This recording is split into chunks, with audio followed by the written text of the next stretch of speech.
everyone, and welcome back to my channel, the best place for writers, editors and storytellers. In today's video, we will be discussing the 5 different types of book editing that your book needs. Let's go. The first type is self-editing.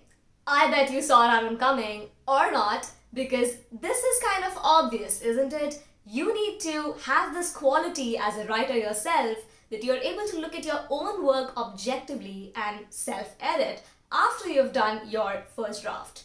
So this requires some sort of distancing and detaching yourself from your work, and it's a whole new process of how you do it. If you're wondering how you can self-edit your book, which you must, then have a look at this video right here.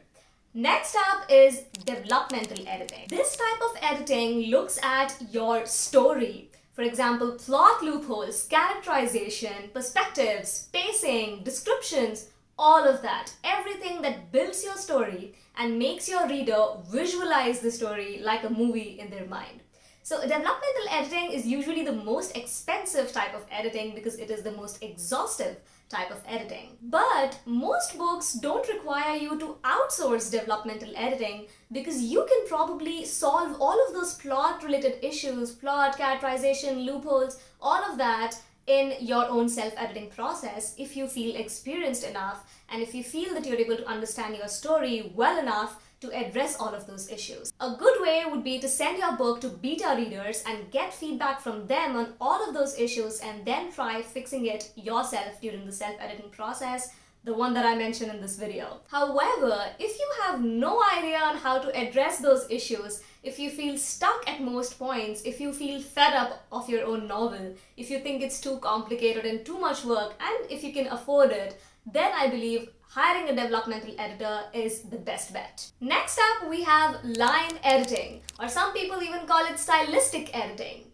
This type of edit focuses on the language of your story. The job of the editor is to figure out if the language that you're using on the page is congruent enough to the story that you're telling and also congruent enough to the writing voice that you're trying to create uniquely as your own unique author self. In simpler words, the job of the editor is to go line by line through your manuscript and look at the sentence structure. Basically, they're looking at sentence variety, which is if you're using long sentences and short sentences in the right balance, if they are working enough for your story, if they are effectively expressing what you're trying to express through the words on the page. In addition to that, line editors are also looking at the style of your writing, which in simpler words means they're trying to make sure that your voice as a writer, as the narrator of the story and as the character are separate enough, or if they are consistent enough to how you want it to be.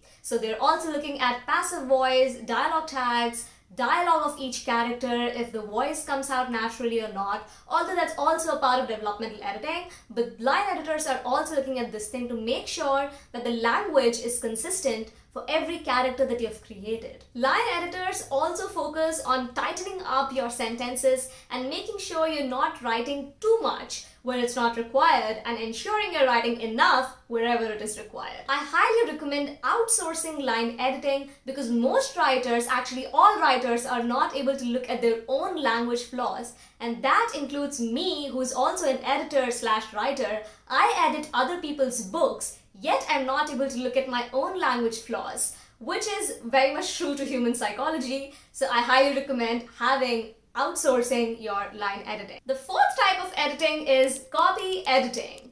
Copy editing refers to fixing your grammar. That's the job of the copy editor. Now you may wonder, wait Srishti, isn't language and grammar the same thing? Well, no, that's not true. Grammar is the correct way of using a language.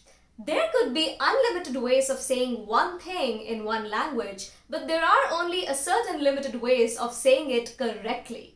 I hope that makes sense now. Copy editors focus on grammar, punctuation, capitalization. They zoom into your work, they look at the detail, and they make sure that every single word in your novel is effective. Some writers believe that they have a good hold over English grammar, which could be the case, which could be true for you. You could be good at punctuation and using the grammar correctly, and maybe that does not require a lot of work for you. So in that case, I highly recommend going for a line editing / copy editing package where the editor looks at both the things, the language and grammar, in one single round of edit.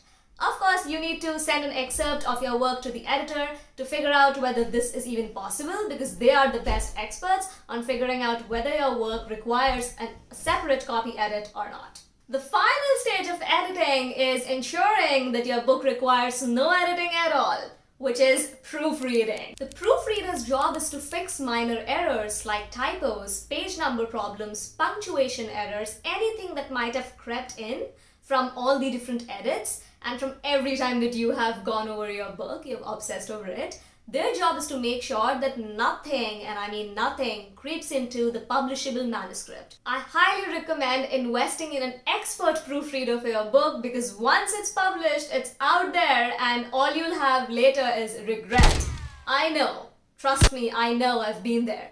So take my advice on that and invest in a really good proofreader. Now, at this point, if you're wondering, oh my god, so many editors, how do I even reach out to anybody? Well, hello, I'm an editor, and all details on how you can reach me are in the description box. That's all for today's video, guys. Make sure to hit the like button and hit subscribe if you haven't already, and I'll see you in the next video. This is me, Srishti, signing off. Bye-bye.